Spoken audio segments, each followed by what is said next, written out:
Welcome back to the golden hour.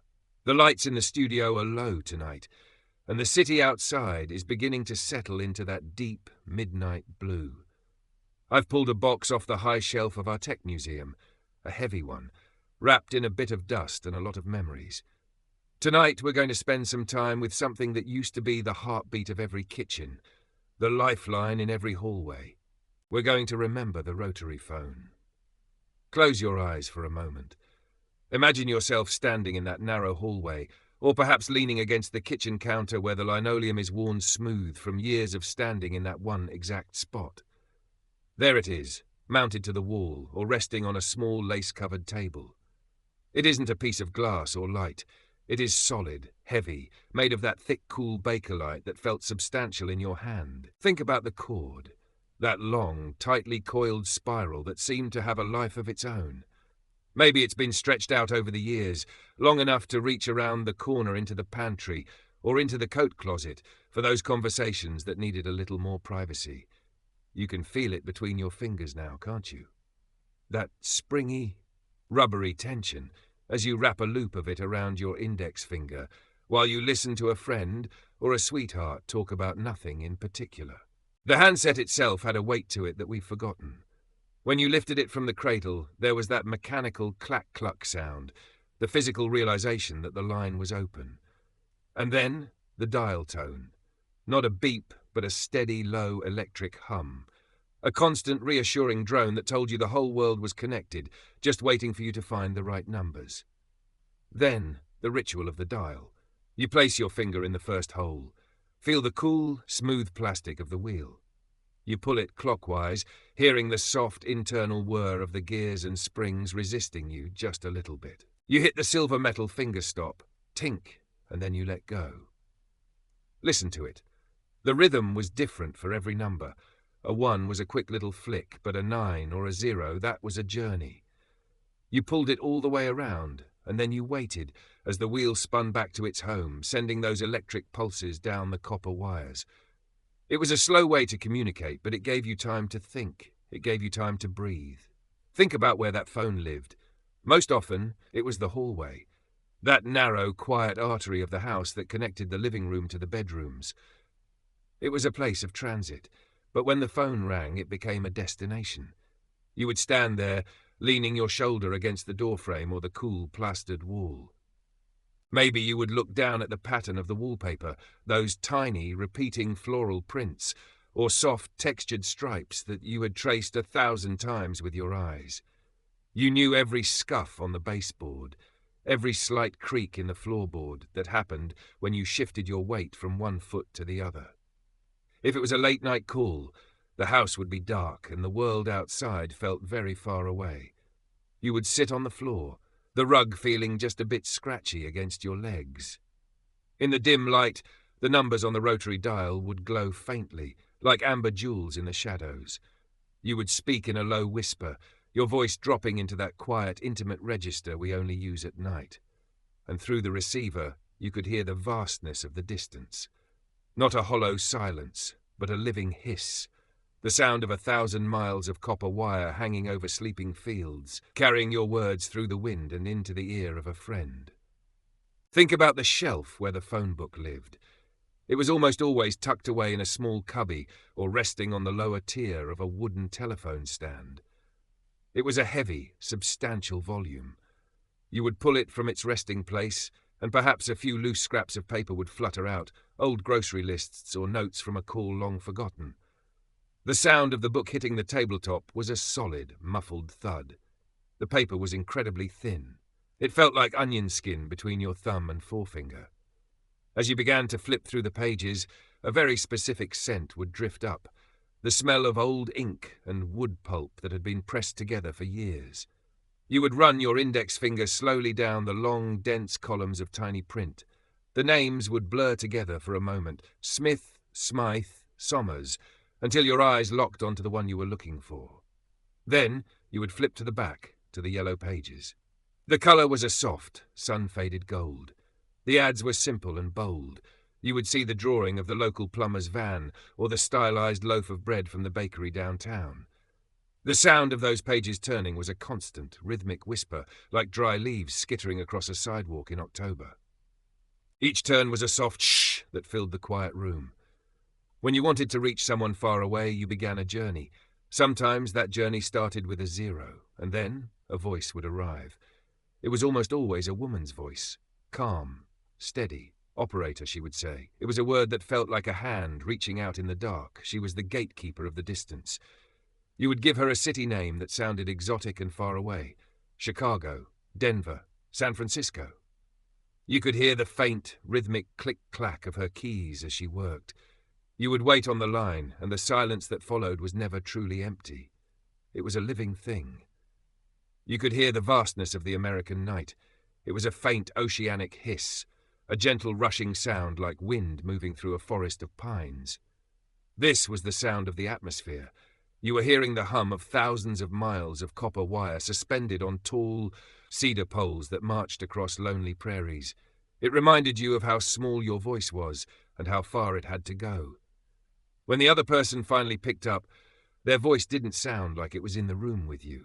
It sounded like it was coming from a great distance, wrapped in a thin layer of gold and grit. You could hear the room tone of their life, the ticking of their clock. In those days, a telephone line wasn't always a private path. Sometimes it was a communal wire, the party line. It was a gentle reminder that even when you were alone, you were part of something larger.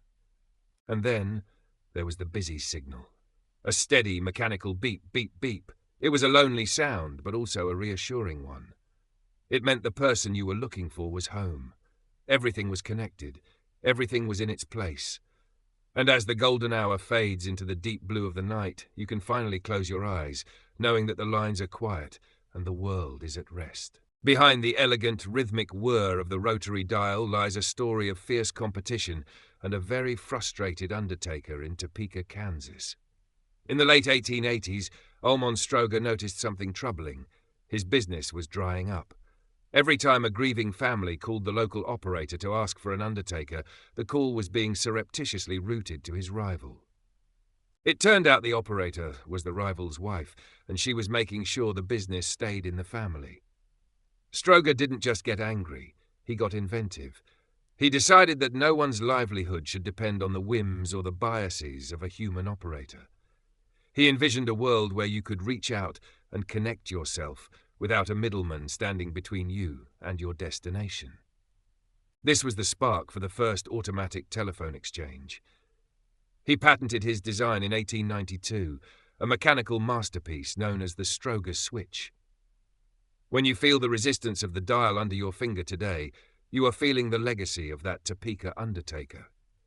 He replaced the human element with a series of electromechanical pulses. Each time you released that wheel and watched it spin back, it was sending a specific number of electrical clicks down the line, pulses that told a machine exactly which wire to trip. It was the beginning of the end for the legendary Hello Girls at the switchboard and the birth of a new kind of privacy. For the first time, your secrets and your business belonged only to you and the person on the other end of the wire. Before we had the simple 10-digit strings of numbers we use today, phone numbers were a beautiful local language. They weren't just digits, they were geographic landmarks. You didn't just dial a 3, you dialed ED for Edgewood or BU for Butterfield. On your rotary dial, you'll notice that each number from 2 to 9 has a small cluster of letters above it. This was the shorthand of the city. Imagine telling a friend to reach you at Murray Hill 59975. The letters MU corresponded to the numbers 6 and 8. By dialing those letters first, you were telling the massive humming machinery at the central office which Neighborhood exchanged to plug you into. It gave every part of the city its own vocal identity. Some exchange names sounded prestigious, like Regent or Plaza, while others felt cozy and suburban, like Garden or Orchard. There was a rhythm to saying these numbers aloud, a poetic cadence that we've lost in the era of area codes. It forced you to know your neighbors and your neighborhood. When the phone companies finally moved to all-number calling in the 1960s, there was a genuine sense of loss. People felt they were being turned into mere statistics, stripped of the alphabetical charm that had defined their local lives for decades. But if you look closely at an old rotary phone today, those letters are still there, ghosts of the old exchange names, waiting for someone to remember the way the city used to talk. Before the rotary phone became the solid, integrated object we remember, it was a divided thing. In the early part of the 20th century, you would have seen the candlestick phone sitting on a desk. It was tall and slender, with a mouthpiece at the top of the stand and a separate receiver that hung on a hook at the side. It required two hands to operate, one to hold the heavy bass and the other to press the receiver against your ear. There was a formality to it, a physical demand that you sit upright and pay attention. The shift to the cradle design, where the mouthpiece and the receiver were joined into a single handset, changed our relationship with conversation. It allowed for the lean. You could cradle the phone between your shoulder and your ear, freeing your hands to doodle on a notepad or stir a pot of soup on the stove. This simple mechanical shift turned the telephone from a formal instrument into a casual companion. The weight of that handset in your palm became a familiar comfort, a smooth arc of plastic that bridged the gap between two homes. We often forget that the ring of an old telephone wasn't a digital recording or a synthesized tone. It was a physical event. Inside the heavy base of the phone were two brass bells, often slightly different in size, to create a dissonant, attention-grabbing harmony. Between them sat a small metal hammer. When a call came in, electricity would surge through a coil, creating a magnetic field that threw that hammer back and forth against the brass at an incredible speed. It was a sharp, mechanical command that could be heard through closed doors and over the sound of a television. It didn't just beep, it vibrated the very floorboards under your feet. You could feel the ring before you reached the phone. There was an urgency to it that modern devices lack. A sense that something physical was happening in your home because someone, somewhere else, was thinking of you. If you were expecting a call, that first cling of the bell would make your heart skip. It was the sound of a connection being forged in real time, hammered out in brass and electricity. Beyond the home, the rotary phone lived in the sanctuary of the wooden phone booth. These were small, glass-panelled cathedrals of privacy found on street corners and in the lobbies of grand hotels. When you stepped inside and folded the heavy accordion door shut, the noise of the city vanished, replaced by a dull, muffled hum. The air inside always smelled faintly of old wood and cold tobacco. There was a small built-in seat and a narrow shelf for your coins. You would feel the cool weight of the quarters in your hand, sliding them into the slot and listening for the distinct musical ting as they dropped into the belly of the machine. In that small, enclosed space, the rest of the world ceased to exist. You were in a private bubble, connected to another person by a single wire that stretched out into the night. It was perhaps the only place in the city where you could truly be alone with your thoughts, guarded by thick glass and the steady, reassuring glow of a single overhead bulb. In the American home of the mid-century, the kitchen was the undisputed headquarters of daily life, and the wall-mounted rotary phone was its pulsing heart. It wasn't just a communication device, it was a permanent fixture of the architecture. Usually it was bolted to the wall at eye level, often right next to the doorway or near the cluttered counter where the mail was sorted. It was often a shade of harvest gold, avocado green, or that ubiquitous beige that seemed to match the linoleum floors perfectly. But the true magic of the kitchen phone wasn't the device itself. It was the cord. Unlike the desk phones in the hallway or the bedroom, the kitchen phone often boasted an extra-long, extra-heavy coiled cord. Over years of use, that cord would develop a memory of its own, a series of permanent kinks and tangles from being stretched across the room 1,000 times. It was a physical tether that allowed for a strange kind of mobile freedom long before the era of wireless technology. You could lift that heavy handset and begin a conversation while standing at the stove. As the talk deepened, you'd begin to wander. You would stretch that cord past the refrigerator, around the corner of the breakfast nook, and perhaps even into the walk-in pantry if you needed to whisper a secret away from the ears of the children. You could hear the tension in the coils, a low, springy hum as the cord reached its limit, threatening to pull the entire phone off the wall. When you finished the call, there was a specific ritual to returning that cord to its home. You would run your hand down the length of it, watching the coils snap back into place like a living thing, settling into a thick, tangled braid against the wall. That cord saw it all: the mundane grocery lists, the whispered gossip, the joyful news of a birth, and the quiet comfort offered during a long winter night. It was the physical lifeline of the family, a weathered plastic spiral that bound the house together. There is a specific kind of silence that belonged only to the era of the rotary phone. It was a heavy, expectant silence. Because the phone was a stationary object, it had a presence in the room. When it wasn't ringing, it sat there like a sleeping animal, silent but capable of erupting into a violent, mechanical clamour at any second. We didn't carry our distractions in our pockets back then. We lived in the spaces between the calls. Think about the sound of a phone ringing in an empty house. If you were outside gardening or pulling into the driveway, you could hear that brass bell echoing through the glass of the windows. It was a lonely, persistent sound. It felt like a summons. Because there was no caller ID and no way to know who was on the other end, every ring was a mystery. It could be a salesman, a neighbour, or the person you had been waiting to hear from all week. If the phone rang late at night, the sound was entirely different. In the dead of a Tuesday at 2 a.m., that mechanical bell didn't just ring, it screamed. It cut through the thick fabric of sleep with a terrifying urgency. You would sit up in the dark, your heart hammering against your ribs, navigating the shadows of the hallway by touch alone. The plastic of the handset felt colder at that hour, almost clinical. But when the call was over, and you placed the handset back into the cradle with a final solid clack, the silence that followed was even deeper than before. You would stand there for a moment in the dark hallway, watching the moon filter through the window, feeling the weight of the connection that had just occurred. The phone returned to its slumber, and you returned to your bed, but the air in the house felt changed. The rotary phone was a bridge to the outside world, but it was also a guardian of the quiet moments in between. Let's go deeper into the machine itself. Most people think the rotary dial was just a way to pick a number, but it was actually a sophisticated clockwork computer. When you pulled that dial, you were physically winding a mainspring. When you let go, a tiny component called a governor took over.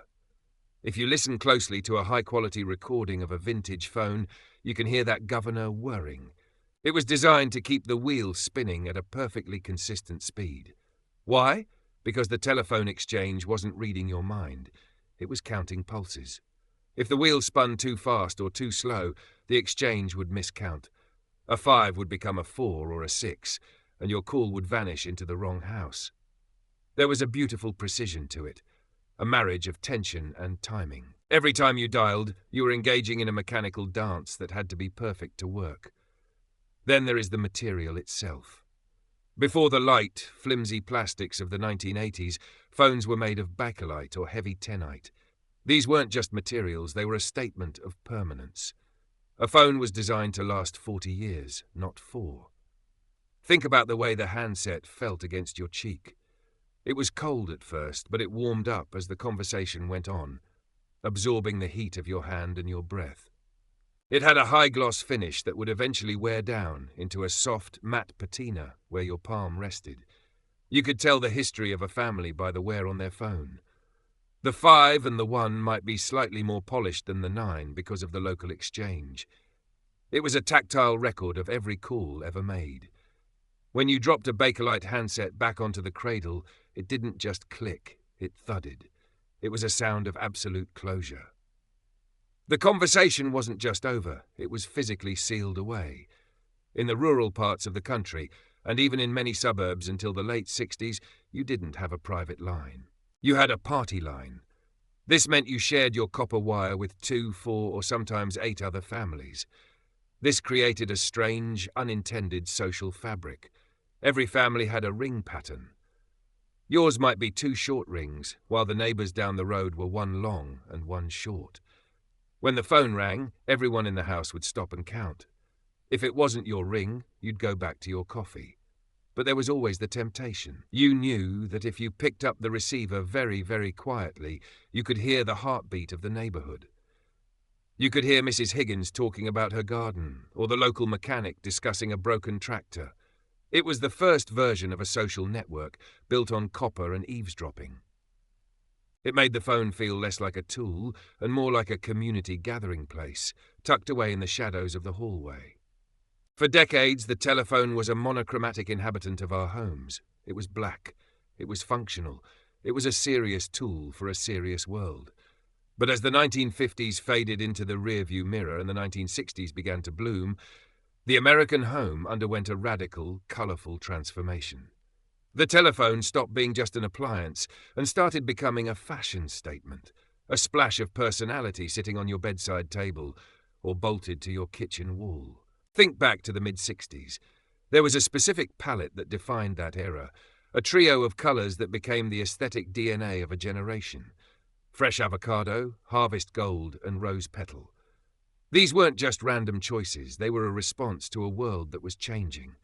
After the crisp, sterile mint greens and baby blues of the post-war years, people were craving something deeper. They wanted the new naturals. Fresh avocado was everywhere. It wasn't just on the phones, it was on the shag carpet, the velvet sofas, and the enamel of the stovetops. It was a dense, earthy green that felt grounded, almost swampy, but in a way that suggested the lushness of a forest. When you held an avocado green rotary phone, it felt modern. It felt hip. It was the colour of the counterculture trying to find its way into the suburban living room. It was sophisticated, yet slightly rebellious, a far cry from the utilitarian black of your parents' generation. Then there was harvest gold. If avocado was the forest, harvest gold was the sun. It was a deep, mustardy yellow that seemed to glow under the warm light of an incandescent bulb. It was the ultimate cosy colour. A harvest gold phone in the kitchen felt warm. It matched the wooden cabinets and the amber-coloured glassware. It was a colour that didn't demand attention, but instead offered a steady, golden reassurance. When you dialed a friend on a gold phone, the conversation felt a little brighter, a little more optimistic. It was the colour of autumn afternoons and long, lingering sunsets. And we can't forget the rose-petal pink, the favourite of the master bedroom. This wasn't a bright, neon pink. It was a soft, dusty rose, almost a neutral. It sat on the nightstand next to a lace doily and a bottle of perfume. To own a pink princess phone was the ultimate symbol of teenage independence. It was the it phone. It was petite, it was lit from within by a tiny glowing bulb, and it felt like it belonged in a world of whispered secrets and late-night heart-to-hearts. These colours weren't just paint, they were a shift in how we viewed our relationship with technology. We were beginning to decorate our lives with our tools. We wanted our phones to reflect our moods, our styles, and our dreams. When you look at those colours today, they might feel dated, but if you close your eyes and imagine that avocado green against a wood-panelled wall, you can almost hear the soft whir of the dial.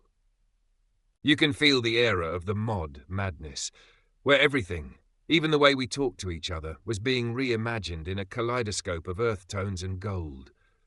It was a time when the world felt like it was shifting from black and white into a saturated technicolor dream. And the rotary phone, in all its colourful glory, was the tether that kept us all connected as we navigated that vibrant, changing landscape. Before the world was blanketed in invisible signals and every pocket held a glowing screen, the street corner was home to a very different kind of sanctuary, the public payphone. It was a rugged, armoured piece of machinery, a cast-iron soldier standing guard outside gas stations, inside the bustling lobbies of train stations, and at the edge of lonely, rain-slicked parking lots. To use one was to engage in a gritty, physical transaction with the city itself. Close your eyes and remember the weight of a quarter in your palm. It wasn't just 25 cents. It was a token of passage.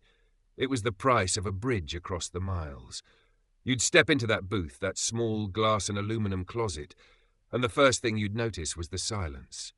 The folding door, with its heavy glass panels and accordion hinge, would pull shut with a satisfying thump, cutting the roar of the city down to a dull, oceanic murmur. The air inside always had a distinct identity. It smelled of cold metal, old paper from the tethered, battered phone book, and perhaps a faint hint of tobacco smoke from the person who had stood there 5 minutes before you. The payphone itself was built like a tank. It had to be.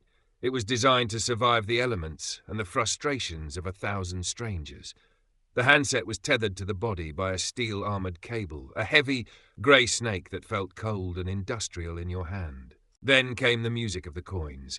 You'd slide the quarter into the slot at the top, and you would listen for it. Clink, clink, clink. It was a rhythmic, mechanical melody as the coin tumbled through the internal chutes, being weighed and measured by the machine's hidden sensors before it finally settled into the locked vault below. If the machine was satisfied, it would reward you with that steady electric hum, the dial tone. But if you were calling long distance, the ritual became even more involved. The operator would break in, her voice cool and professional, informing you that your 3 minutes were up and you needed to deposit an additional 85 cents. You'd scramble through your pockets, the sound of falling quarters echoing in the small booth like a jackpot at a slot machine. Each ting was a stay of execution for your conversation, a few more precious seconds to say what needed to be said. This mechanical gatekeeping eventually birthed a new kind of folk hero, the phreaker. In the late 60s and early 70s, a group of brilliant, rebellious misfits discovered that the entire global telephone network was controlled by a series of specific musical tones. The most famous of these was the 2600 Hz tone. If you could whistle that exact pitch, or play it through a small homemade electronic device called a blue box, you could effectively trick the payphone into thinking you had deposited an infinite number of coins. These pioneers of the digital age, like the legendary Captain Crunch, would spend hours in these glass booths, exploring the back roads of the network. They weren't just looking for free calls, they were explorers of a hidden, electric world. They would hop from an exchange in New York to a switch in London, then over to a trunk line in Tokyo, just to see if they could hear the echo of their own breath travelling around the planet and back into their ear. They turned the humble payphone into a terminal for a global playground, long before the internet was a household name. But for the rest of us, the payphone remained a place of high drama and quiet desperation. It was where you called home to say you'd be late. It was where you broke up with a sweetheart under the buzzing glow of a neon sign. It was where you stood in the pouring rain, watching the drops trail down the glass, waiting for a call back that might never come. When you were in a phone booth, you were in a non-place.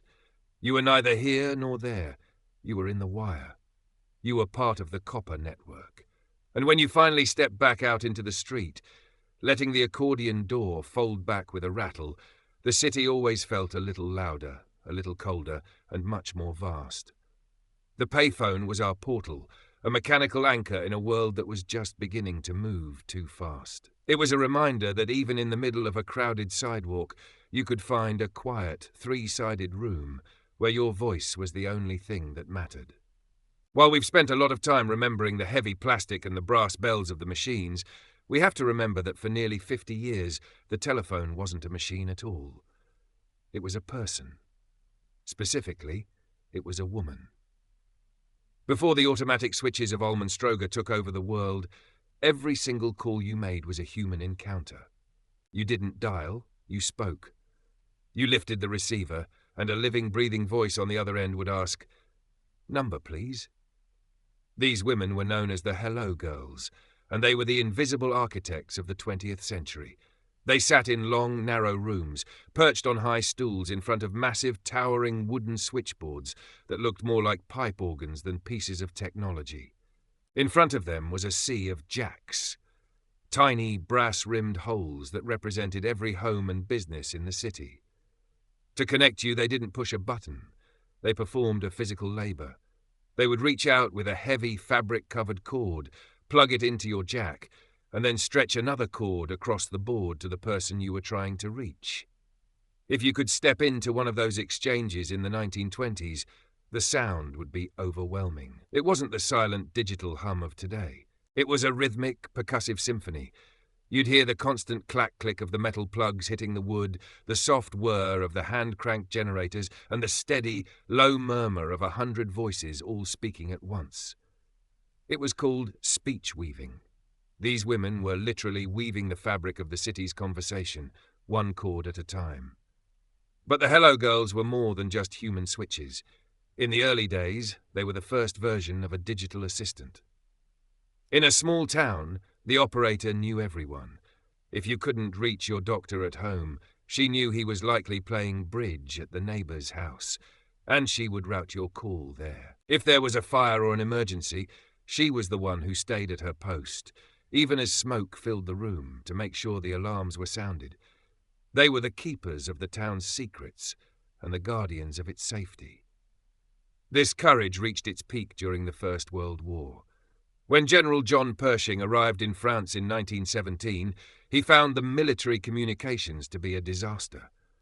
The male soldiers of the Signal Corps were struggling with the complex, fast-paced demands of the switchboard. Pershing, knowing that women in America were already masters of this technology, did the unthinkable. He ordered the army to recruit female operators. Over 7,000 women applied, but only 223 were chosen, the elite, the bilingual, and the brave. These women were sworn into the army, wore military uniforms, and were sent to the front lines of France. They worked in drafty wooden huts and damp tents, often within earshot of heavy artillery fire. They wore gas masks around their necks and helmets on their laps as they connected the calls that moved armies.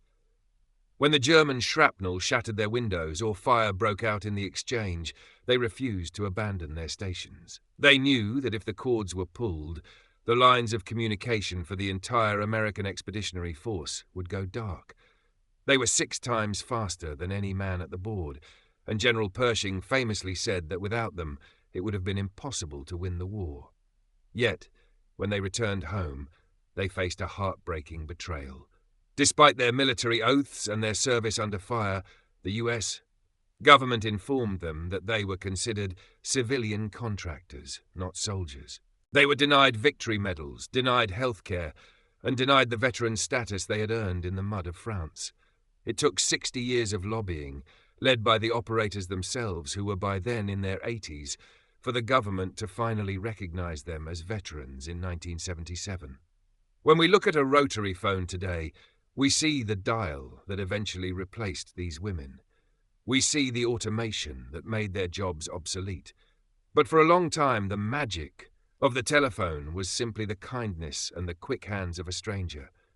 They were the Hello Girls, the patient voices who guided us through the dark, who connected us in our hours of need, and who proved that even in a world of wires and electricity, the most important part of the connection will always be the human one. While we often think of the phone as an immortal object sitting on a desk, the reality of the telephone network was a constant, grueling battle against the elements. Behind every rotary dial was a world of cedar poles, glass insulators, and the men who climbed into the sky to keep the voices moving. This was the era of the lineman, a figure of American folklore who spent his days suspended between the earth and the clouds, working with heavy leather belts and spiked boots to mend the fragile threads of our conversations. Imagine a winter storm in the mid-1950s.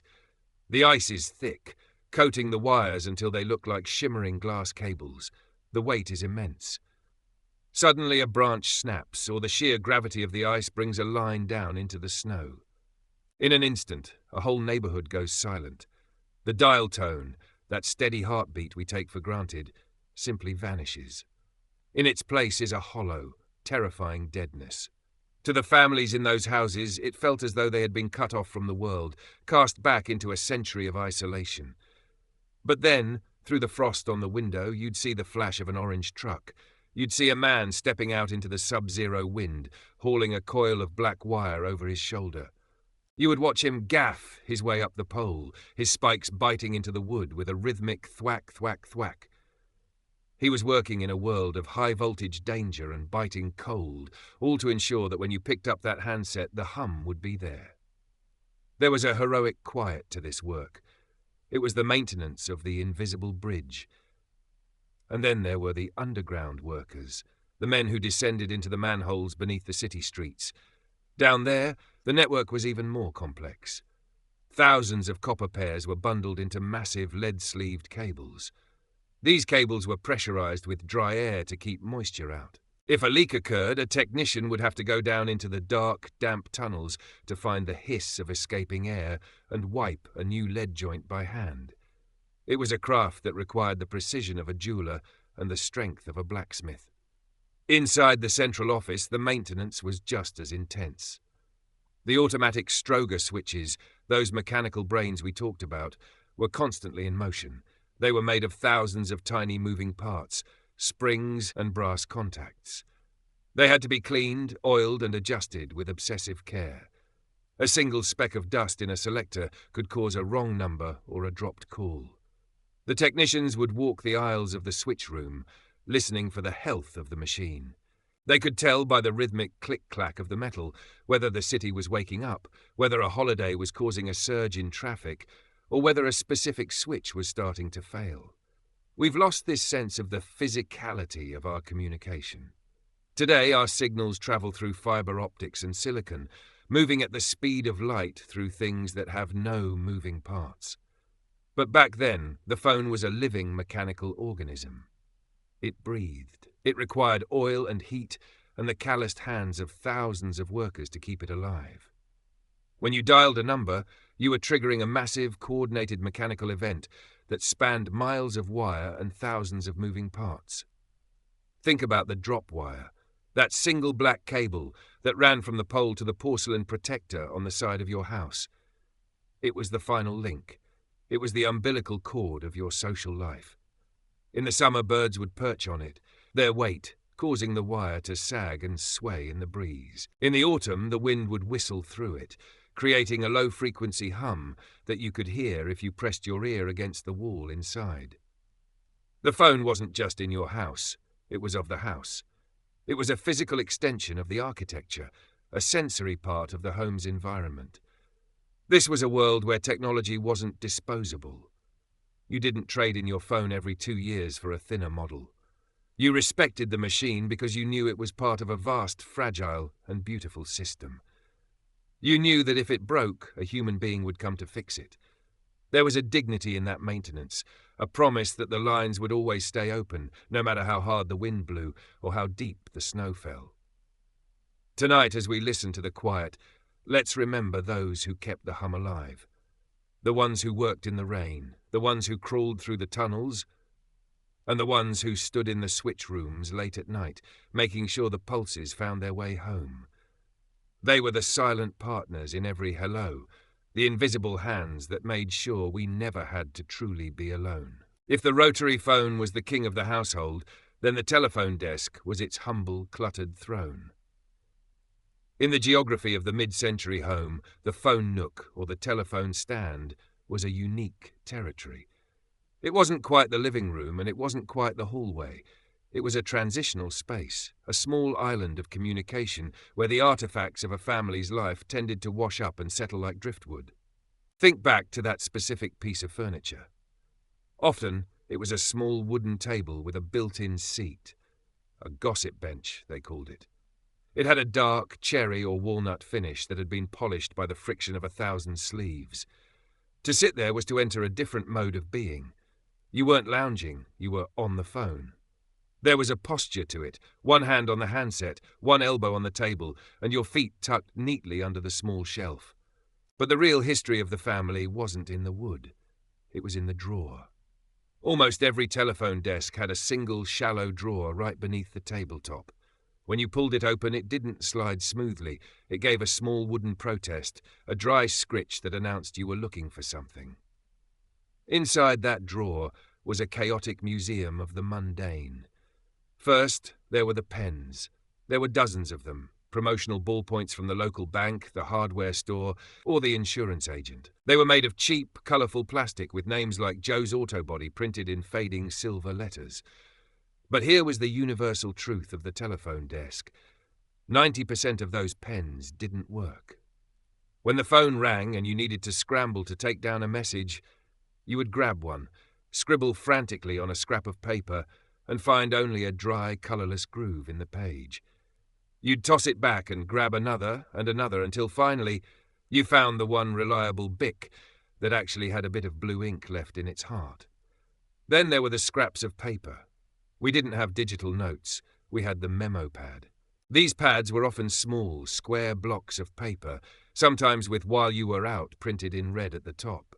But more often, the drawer was filled with the backs of old envelopes, torn off corners of the morning newspaper, and grocery lists that had been repurposed for urgent messages. These scraps were a shorthand of a life lived in real time. Call Aunt Martha. Pick up milk. Doctor's appointment Tuesday at 4. They were held together by a single, aging rubber band that had long since lost its stretch and become brittle and yellow. Deep in the back of that drawer, you'd find the address book. This wasn't a contact list, it was a sacred text. It was a small leather-bound volume, or perhaps one of those metal flip-top directories where you'd slide a plastic arrow to the letter S and press a button to have the lid pop open with a mechanical ping. The pages were a mess of crossings out and updates. When a cousin moved or a friend got married, you didn't delete them. You drew a single thick line through their old life and squeezed their new one into the tiny margin below. The book smelled faintly of old paper and the cedar of the drawer, and it was the only way you knew how to find the people you loved.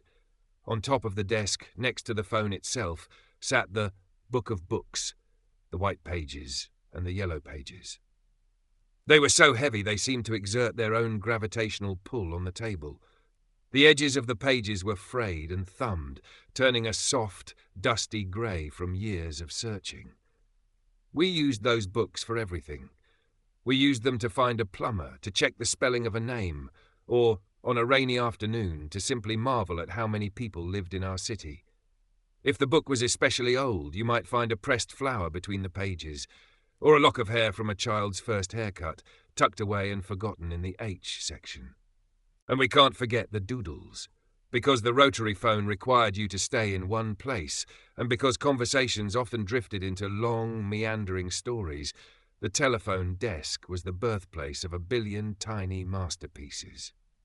While you listened to your mother-in-law describe her garden, your hand would wander. You would shade in the O's in the newspaper headlines. You would draw elaborate geometric patterns, 3D cubes, and swirling vines around the edges of the message pad.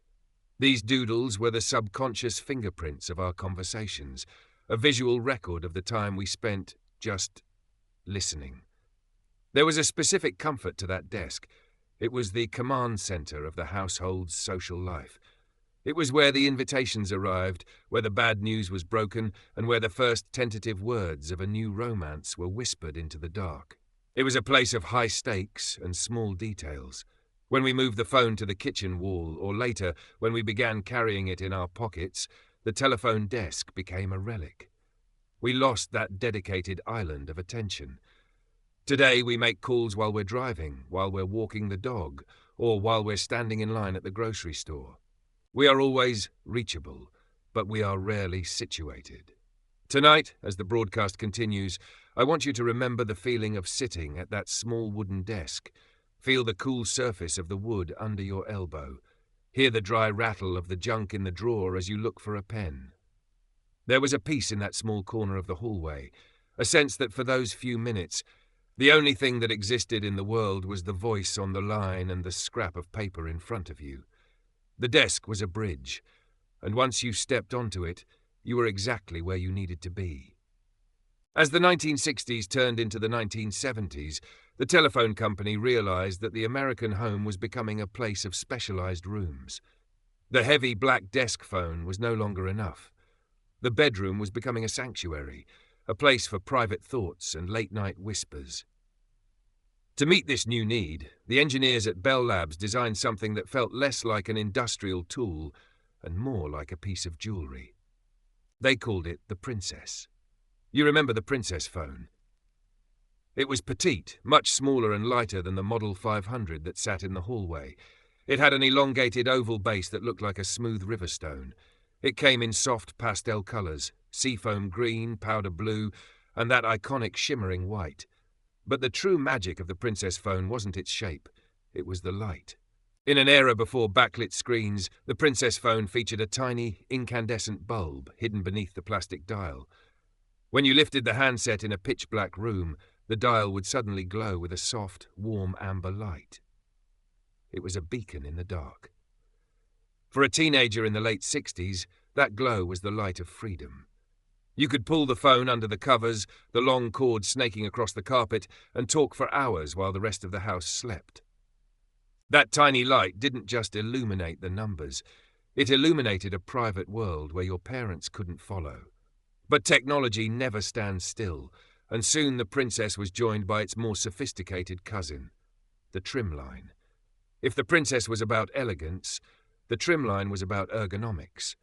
It was the first phone where the dial wasn't on the base at all. It was built right into the handset, nestled between the earpiece and the mouthpiece.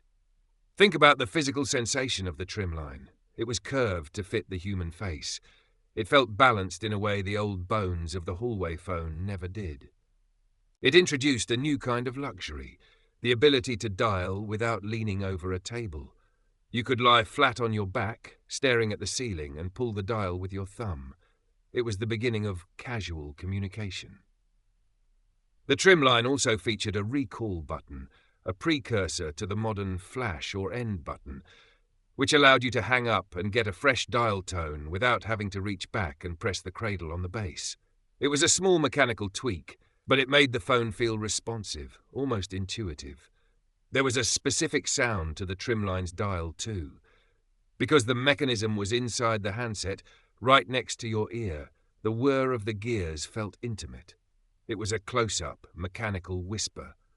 And because the base was so light, it was often weighted with a heavy metal plate inside, just so it wouldn't slide off the nightstand when you pulled on the cord. The cord itself was part of the style. These weren't the thick industrial black cables of the past. These were colour-matched, tightly wound spirals that felt like silk. You'd find yourself playing with the cord as you talked, stretching it out to its full length, watching it bounce back, or winding it around your wrist like a bracelet. It was a tactile fidget spinner of the analog age. But let's talk about the long cord phenomenon. As the 70s progressed, the standard 6-foot cord was no longer enough. You could go to the hardware store and buy a 25-foot extension cord. This changed the architecture of the American home. Suddenly you weren't at the phone. The phone was with you. You could walk from the bedroom into the bathroom or out onto the balcony with the cord trailing behind you like a long plastic tail. There was a specific danger to the long cord, of course. It was a tripwire for anyone walking through the house in the dark. It would get caught under doors or tangled in the wheels of a vacuum cleaner. But we didn't care. We were experiencing the first taste of mobile life. We were learning that conversation didn't have to be a stationary act. The Princess and the Trimline also introduced us to the concept of the extension phone on the monthly bill. Back then, you didn't own your phone. You rented it from Marbell. Every extra phone in the house was an extra few dollars on the bill. Having a phone in the bedroom was a sign of status. It meant you were a person whose time was valuable, someone who needed to be reachable even in the moments of rest. As we look back, those glowing dials and curved handsets represent a bridge between the industrial past and our digital present. They taught us that technology could be beautiful. They taught us that a tool could be personal. When you see a vintage trimline today, you don't just see a phone. You see the late-night conversations of 1,000 college students, the hushed plans of young lovers, and the steady amber glow that meant you were never truly alone in the dark. The Princess and the Trimline were the stars of the nighttime household. They were the sentinels of the bedside table, waiting patiently through the quiet hours, their little lights glowing like embers in a fireplace, ready to carry your voice into the night with a single smooth pull of the dial. While the telephone was the voice of the home, its constant silent companion was a massive pulpy titan, the telephone directory. Today, the idea of a book of names feels like a relic from a forgotten civilization, but for nearly a century, the white and yellow pages were the most important volumes in the American household. They weren't just reference books, They were physical infrastructure. They had a weight, a scent, and a versatility that a digital search engine can never replicate. Think back to the delivery day. Once a year, a van would pull up to the curb, and a person would scurry up your driveway to drop a thick, plastic-wrapped brick on your doorstep. If you lived in a major city, that brick was actually 2 or 3 volumes thick, held together by a tight rubber band. Bringing them inside was a chore. You'd set them on the kitchen table with a heavy, muffled thud that seemed to rattle the salt and pepper shakers. The paper was impossibly thin, tissue paper thin, almost translucent, but when you stacked 5,000 pages of it together, it became as solid as a block of granite. The smell of a brand new phone book was a sensory event. It was the scent of industrial ink and fresh wood pulp, a sharp chemical aroma that would eventually mellow into a musty, vanilla-like fragrance as the years went by. As you flipped through the pages, the paper would whisper against your skin. It was a dry, frantic sound like the wings of 1,000 moths. Your fingertips would inevitably turn a slight shade of grey from the fresh ink as you hunted for a name, a ritual that connected your physical body to the vast network of the city. But the true genius of the phone book lay in its alternative uses. Because it was a standardized, predictable unit of mass, it became the ultimate household tool. In every kitchen across the country, there was a toddler sitting at the grown-up table, perched precariously on top of a 3-year-old edition of the Yellow Pages. It was the universal booster seat. It was just the right height to bring a 4-year-old's chin level with a bowl of cereal. The book was sturdy enough to hold the weight of a child, yet soft enough to be a somewhat forgiving seat. In the living room, the phone book served a different purpose. It was the world's most effective flower press. If you found a perfect 4-leaf clover in the backyard, or a rose from a first date, you didn't buy a specialized kit. You opened the white pages to the M section, tucked the flower deep into the center of the book, and let the sheer weight of 5,000 Smiths and Millers crush the moisture out of the petals. Decades later, someone would flip through that old book and find a ghost of a garden, a flattened, papery memory preserved by the names of strangers. The phone book was also the ultimate leveling device. If you had a lopsided sofa or a washing machine that rattled across the floor during the spin cycle, a few ripped-out pages from the back of the book, folded into a tight square, became the perfect shim. If you were an amateur weightlifter, you'd stack them up to test your strength. If you were a frustrated student, you'd use the margins for long division problems or practice sketches. But let's look closer at the Yellow Pages, the gold of the directory. This was where the city's commerce came to life. The ads were a masterclass in mid-century graphic design. You'd see the Walking Fingers logo, the most recognized symbol of help in the world. You'd see the stylized drawings of tow trucks, the bold block lettering for local hardware stores, and the ornate swirling fonts for the neighborhood florists. The Yellow Pages didn't just tell you who was in business, they told you the character of your town. You'd find yourself browsing them even when you didn't need anything, just looking at the sheer variety of human endeavor, the taxidermists, the piano tuners, the typewriter repairmen. The information in those books was absolute. Before the era of misinformation, the phone book was the truth.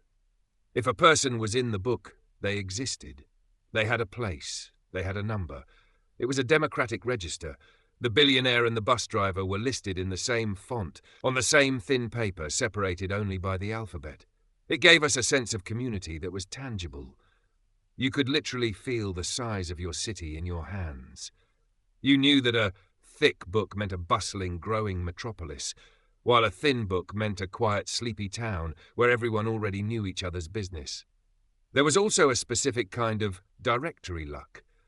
You'd be looking for a plumber, but your eye would wander to the pizza section, and suddenly your evening plans would change.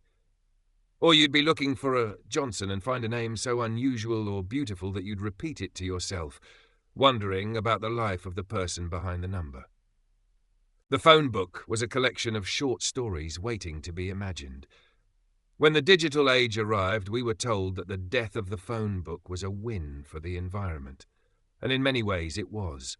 But when we lost the physical directory, we lost a piece of our domestic gravity. We lost the booster seats. We lost the flower presses. We lost the grey ink on our fingertips and the rhythmic whisper of the pages. Today, if you find an old phone book in an attic or a basement, it feels like a time capsule.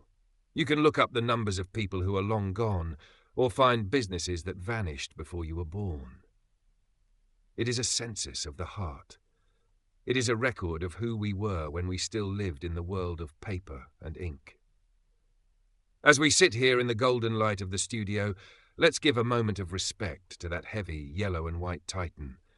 It sat under our phones, under our children, and in the corners of our hallways, patiently holding the names of everyone we ever knew.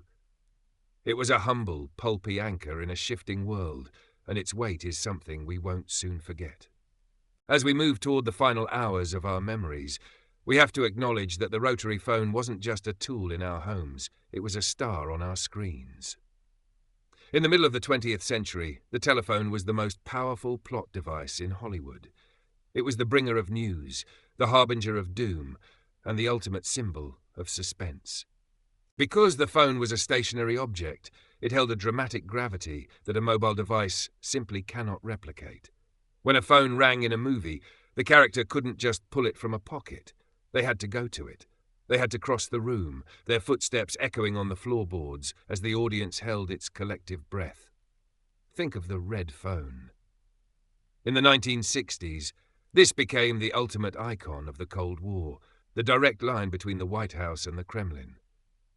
It sat on a desk, isolated and glowing, representing the thin, fragile thread that kept the world from sliding into catastrophe. It was a mechanical god. When it rang, it didn't just mean a conversation, it meant history was happening. That image of the solid crimson handset moved from the halls of power into our fiction, most notably in the Batcave, where it sat under a glass dome. It was the emergency phone, the one that only rang when the stakes were at their absolute highest. But the phone was also the master of the thriller. Think of the classic scene, a dark house, a storm outside, and a phone that begins to ring in the hallway. The sound of that brass bell in a silent house is one of the most effective jump scares in cinematic history. It demands an answer.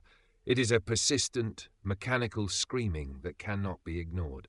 The camera would linger on the rotary dial, the numbers glowing in the lightning flashes as a trembling hand reached out to lift the receiver.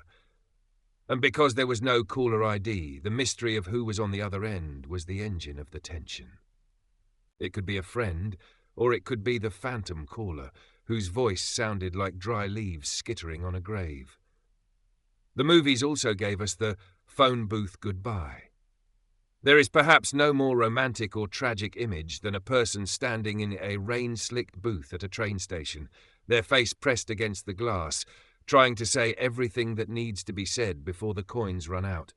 You could see the desperation as they scrambled for a quarter, the cord tangled around their arm, the steam of their breath clouding the window. It was a physical cage for their emotions. When the line finally went dead, and they let the handset drop and hang by its steel cable, swinging back and forth like a pendulum, we felt the finality of it.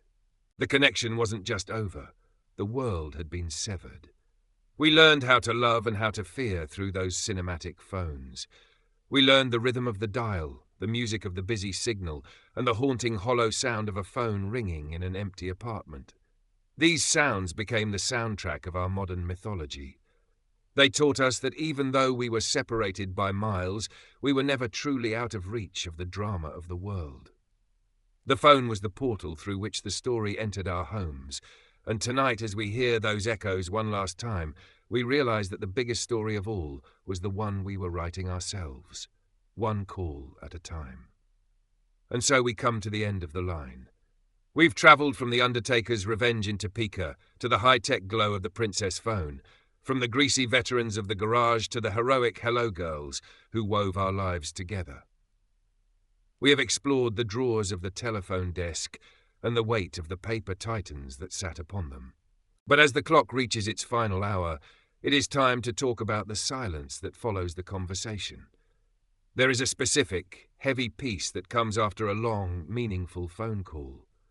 You remember it. That moment when you finally placed the handset back into the cradle. The clack was the final punctuation mark.